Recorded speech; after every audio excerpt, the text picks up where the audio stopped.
tell them I want a quarter column in the upper right-hand corner of the page. Otherwise, I don't take the ad. Yes, sir. Now, let's see, what else is there for me to clean up around here? Yeah? Well, well, Mrs. Eustace, how are you? I called because I wanted to know how much you charge for a trip to Windsor on Friday. Friday for Windsor. Oh, the camp for the underprivileged boys. Yes. You see, I wanted to charter one of your buses to take some of the boys to camp. Oh, yes. Well, in that case, I couldn't make any charge. No, if it's for charity. No, Ms. Eustace, not a penny. No, just expenses. I want to do everything I can for those dear little fellas. After all, I was an underprivileged kid myself once. Like most people, law enforcement officers take a great deal of pride in their work. And when a case is solved, the man responsible for its solution has the personal satisfaction of a job well done. Not only because he has brought a lawbreaker to justice, but because he has won a victory for all honest men over the thieves, swindlers, and sharpshooters who think they can get away with it. Such a case is the one I'm now going to tell you about in my role as Chief of the Intelligence Division of the Internal Revenue Service. Treasury File 7191, Internal Revenue Service. The case of the chartered Chiseler. Well, let's see, I gave you the new schedule on those buses to the Army Induction Center. And we've got 4 trips next week to Mount Gilpin for the hotel. Well, that takes us to the middle of the month, doesn't it? Yes. What about Mrs. Eustace? Oh, yes, Mrs. Eustace and those monsters she's taking to camp. Well, I think I can squeeze Crawford in on that run. I'll take him off the sightseeing tour for that day and use Hobart. Do you have to? What do you mean? Why do you always switch Crawford's schedules around so we can drive for Mrs. Eustace? I notice you do it for all the other women's organizations, too. He's our best driver, kid. He knows how to handle those old biddies.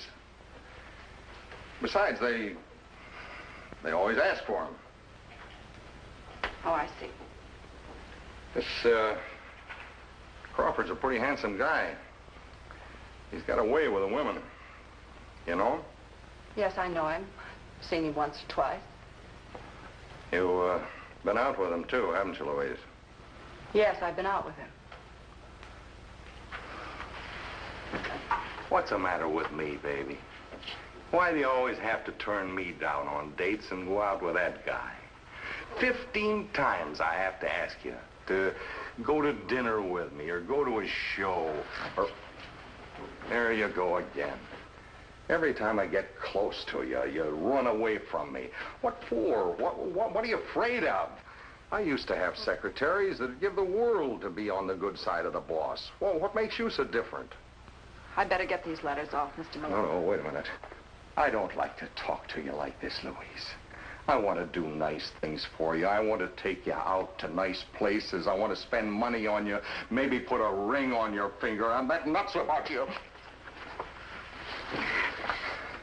Don't ever do that to me, Mr. Malone. Don't you ever put your hands on me again. I'm sorry, baby. I couldn't help it. Well, yes, I agree that for a man who owns a fleet of charter buses, Malone appears to be reporting a relatively small income. And yet there's nothing in his returns that looks particularly suspicious to me. What caught your eye, Logan? Sit down. His deductions for charity, Chief. In every case, his contributions were directly connected with his business dealings. If he contributed to a church, that very same church used his buses. If it was a woman's charitable organization, well, they chartered his buses, too. Well, there's nothing very unusual about that, Logan. He'd have reason to contribute money to organizations which patronized him. Yes, be good business, I suppose, but if a man gives almost $1,600 a year to charity, don't you think it's strange that he doesn't contribute 1 cent to the Red Cross or some other organization that he doesn't directly do business with? I mean, if a man is that charitable, wouldn't it show up someplace else? Yes, I think maybe you've got something there, Logan. All right. Go ahead on a preliminary investigation. Right, Chief. In order to determine whether or not Ed Malone had been making more money than he reported on his income tax returns, Agent Logan began a preliminary investigation of Malone's standard of living, the type of house he owned, the clubs he belonged to, the restaurants he frequented, and the sort of purchases he made in local stores.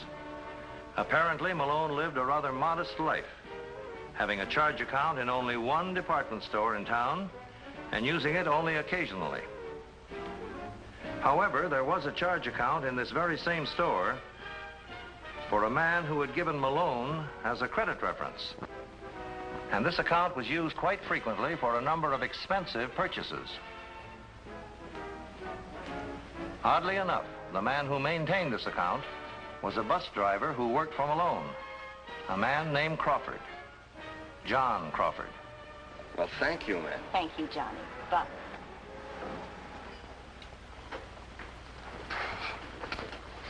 You don't have to count it out for me. I know how much Mrs. Eustace paid you. Just put it in with the rest of the receipts and make a deposit for me in the morning. Right. Oh, one more thing, Johnny. I think I've mentioned this to you before, about Louise. What about her? She ain't right for you, kid. Stay away from her. What do you mean?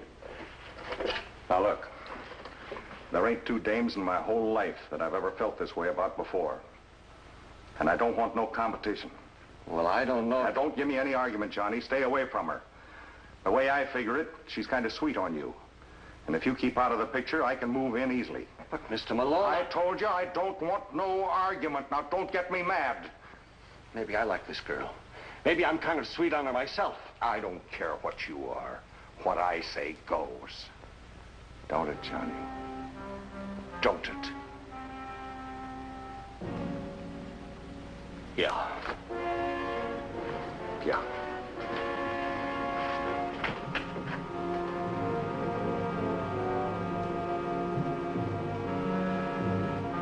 Johnny? Honey, I told you not to meet me here. Do you want somebody to see us? I don't know what I want. What's the matter? What isn't the matter? Do you know what it's like to be in an office all day long with a man like Malone?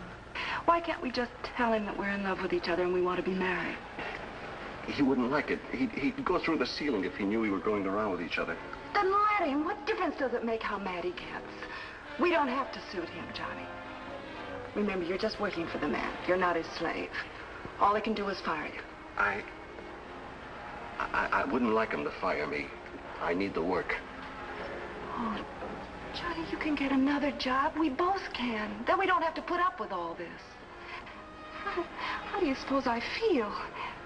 Meeting you on the sly all the time. Pretending I don't know you in the office. Sneaking outside to call you up. I love you, Johnny.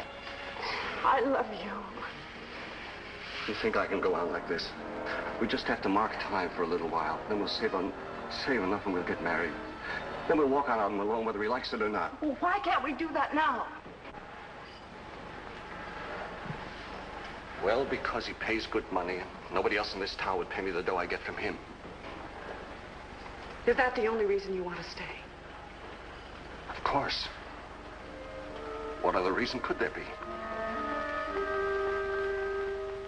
In an effort to approximate the gross income of Malone's chartered bus service, Agent Logan checked with all the sources of income listed on Malone's tax returns. The clubs, the schools, and particularly the men's and women's organizations with which he did the bulk of his business. By investigating these organizations, Logan learned that, oddly enough, in a great many instances, Malone's drivers were paid in cash. we always pay in cash. Mr. Malone gives us a discount for paying in cash. A rough estimate of Mr. Malone's gross income revealed that over a period of 3 years, he had reported some $200,000 less than he actually took in. It was then that we decided to make a full investigation. Louise, Tell Johnny Crawford I want to see him. I'll wait right here for him. Yes, sir.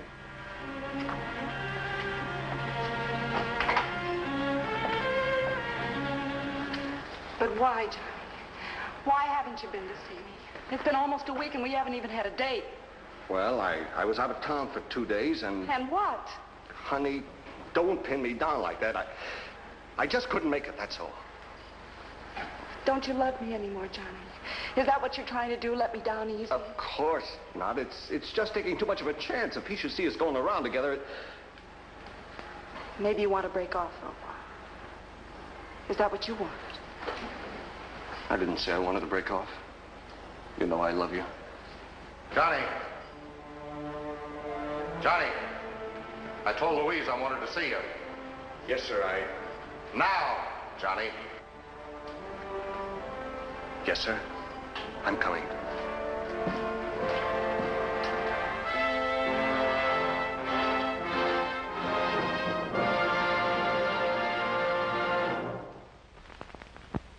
Well, no, not at all, Mr. Logan. I don't mind you going over my books, but going over my books is one thing. Spending 2-3 days, after all... I'm sorry it's taking so long, Mr. Malone. But what's up? I always file my returns and pay my taxes. Yes, certainly. Well, I guess that'll be all for today. But you haven't answered my question. Look, I've been a pretty decent guy about all this. I got a right to know. You'll know, Mr. Malone. But if I've made any mistakes, I'd like to correct them. What mistakes would you like to correct, Mr. Malone? Well, These books have all been audited, haven't they? sure, but maybe I've left out an item someplace, or maybe a couple of items, you know. Like what? You've reported everything on your tax returns, haven't you? Well, certainly I have. Well, then there's nothing to worry about. Goodbye, Mr. Malone. I'll be back in the morning. Louise, come in here a minute, will you? Has that Treasury guy been asking any questions about me? No, sir. Has he said anything about my cash account or my books or anything like that? No, sir. Well, what are you staring at? You think I've done something wrong? And if I did, do you think they could catch me? I don't think anything, Mr. Malone. I mind my own business. Atta girl. You keep doing that, while these Treasury men are around, everything will be hunky-dory. Now, how about going out to dinner with me tonight? We'll have the thickest, juiciest steak and mushrooms this side of Kansas City. We'll go all the way up to Stockton, Please huh? let me go. Oh, don't be like that, honey. I don't see why you can't be a little nice to a guy once in a while. You could write your own ticket with me if you'd be a little nice. Nice? What do you know about being nice? You never did anything kind or decent for anybody in your whole life. Maybe I'm about to change. And that'll be refreshing, and maybe you'll let me alone. Why don't you leave Johnny alone, too? What are you trying to do to him? Why are you trying to break us up? Ah, forget Johnny Crawford, honey. He can't do nothing for you, not the way I can. He's just a two-bit punk I picked up from off the street and made a driver out of. I could step on him like a bug. And what could he do to you? Are you kidding? You're using him, aren't you? Every time there's a cash collection, you use Johnny. There must be some reason for it. Look, you told me you was minding your own business. This is my business. Anything to do with Johnny is my business. If he wasn't doing something crooked for you, you wouldn't be so afraid of you. Louise, this kind of talk's going to get you into trouble. You've got to learn to keep your mouth shut. So you can keep on with your crooked schemes? So you can keep Johnny from trying to see me? Shut up, you little dope. I ain't got no crooked schemes, and don't you run around saying I have. Please, you're hurting my arm. All right. Keep your trap shut. I warn you, Louise. I can make a lot of trouble for Johnny Crawford if I want to. If you don't behave yourself, believe me, I will.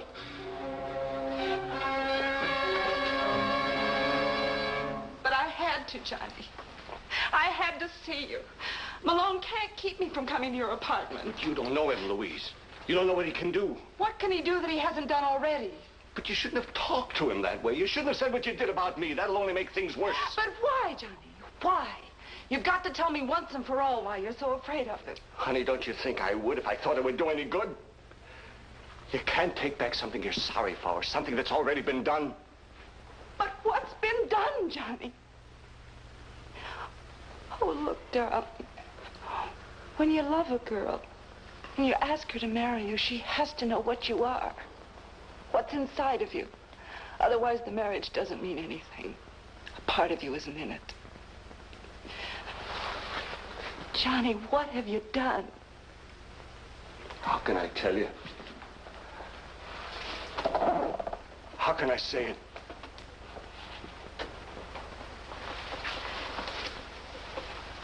Is it that bad, honey? Louise, I killed a man. 6 years ago, I killed a man, a drunk on the state highway. I ran over him and I kept right on going. You didn't report it to the police? No. I was so scared, I kept telling myself I couldn't do him any good. I didn't want to get mixed up in it. They might find out about the car and Malone might put me in jail. Malone? Yeah, it was his car. I borrowed it one night without his knowing it. The worst part of it is he found out anyway. Caught me driving it into the garage. But he didn't put me in jail. Told me to keep my mouth shut and he'd take care of me. From that time on, you've had to do everything he told you to do. Unless I wanted to go to the jail. It was like being on a string. All he had to do was open his mouth and I'd do what he said. Sorry I told you now. Oh, no, Johnny. I'm not sorry you told me. Just sorry for you. Discrepancies. All sorts of discrepancies, Chief. Even in the accounts with his regular customers. Cash receipts improperly reported, or not reported at all. Items listed on his customers' books which don't even appear in his records. But they're all cash transactions. That's his game. To deliberately get these organizations to pay in cash so that there wouldn't be any checks or receipted bills that we could use as evidence. Well, if he's been making all this money, Logan, what has he been doing with it? Putting it in a hiding place? Possibly. It's also possible that he's been spending some of it through this driver of his, this Crawford fellow. For one thing, Crawford has paid for quite a number of stock purchases which Malone made at a brokerage house. I see. What about those out-of-town banks that you've had Anderson investigating? Any accounts show up in Malone's name or Crawford's? No, but Anderson has found two rather large depositors who gave Malone as a reference. Oh? Now, it could be that these depositors have been using fictitious names. And it could be that they'll all turn out to be Crawford. At any rate, we're working on that angle. All right, Logan, keep at it. And if there's anything you need from me, just let me know. Yes, sir. Yeah, don't tell me you can't do it. I'm telling you it's got to be done. There's too much going on around here. Too many questions being asked. That Treasury guy is onto something.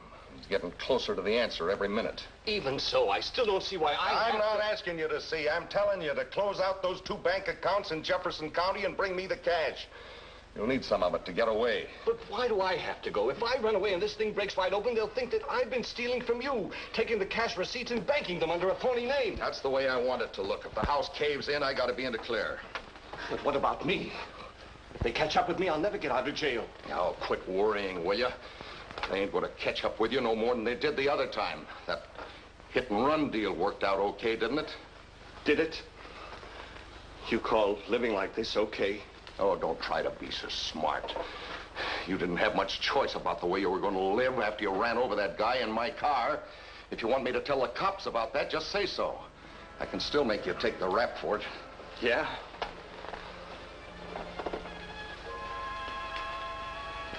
Well, maybe I can make you take the rap for a few things, too. With the Treasury. You want to try it? You want to go to jail for sure? Or do you want to play it smart? Get out of town for a while till this thing blows over. Which is it, Crawford? 5, 10 years in jail? Or a chance to walk away from it? Come on, make up your mind. Okay, Malone. I'll go tonight. Now you're talking.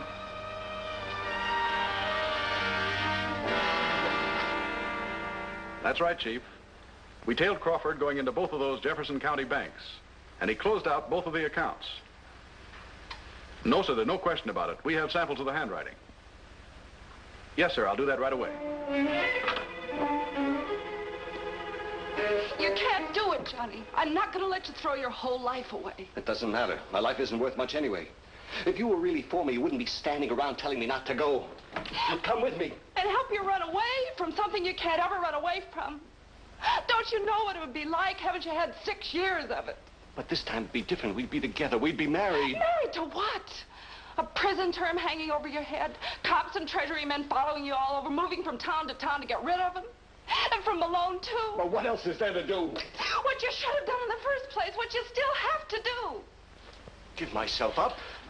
Johnny, look, you do something wrong, you have to pay for it.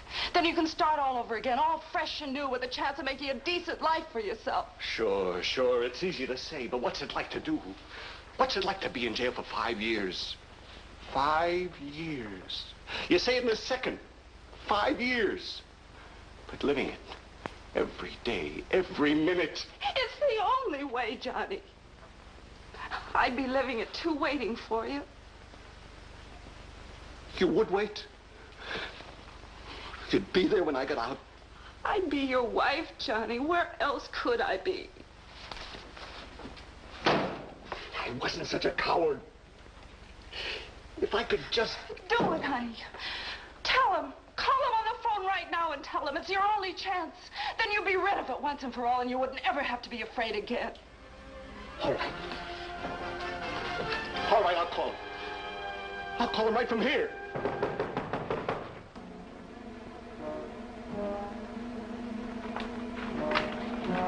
Hiya, Johnny. Well, Louise. What do you want, Malone? I just dropped by. See how you're getting along. The train leaves in about an hour. Thought I'd drive you down to the station. I don't think he's going, Mr. Malone. No? Well, I didn't think I'd have much trouble persuading him, but if there's going to be any argument, I think I can settle that, too. He's not going, Mr. Malone. And you're not going to make him. Is he, Johnny? Tell him, Johnny. Come on, pick up your bags, kid. Come on. No. You're wasting time. No, I'm doing it right. For the first time in 6 years, I'm doing it right. Look, Crawford, you're not talking to me. You're talking to a gun. You've had a gun at my head for 6 years. For 6 years, you've been whipping me with it. Scaring me. Making a nothing out of me because I was afraid you'd pull the trigger. Now I don't care anymore. Go ahead and pull it. Go ahead, Malone. You want to kill me? Go ahead and kill me. Well, why did you do it? Why are you so scared? What are you so nervous about? Who's at the door? Who's there? Special Agent Logan, Internal Revenue Service.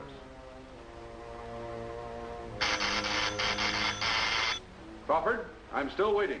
I want to talk with you. I'm coming.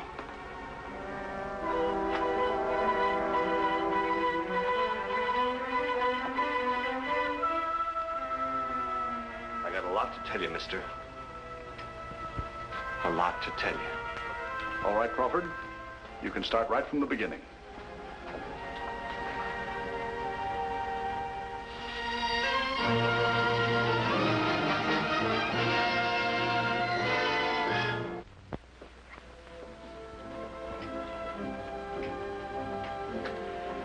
After confessing to being the hit-and-run driver who had killed a man some 6 years before, Johnny Crawford pleaded guilty to a charge of second-degree manslaughter and was sentenced to the state penitentiary for a term of 2 to 5 years. He was also convicted by a federal court for aiding Edward Malone in deliberately attempting to evade the payment of income taxes.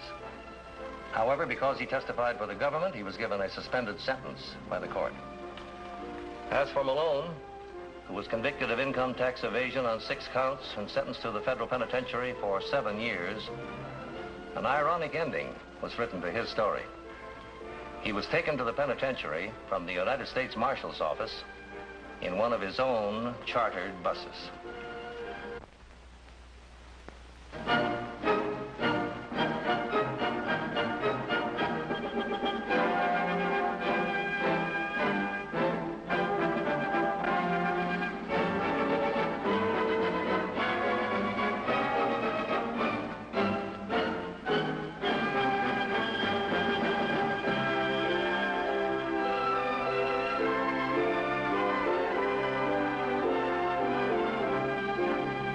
Brokerage.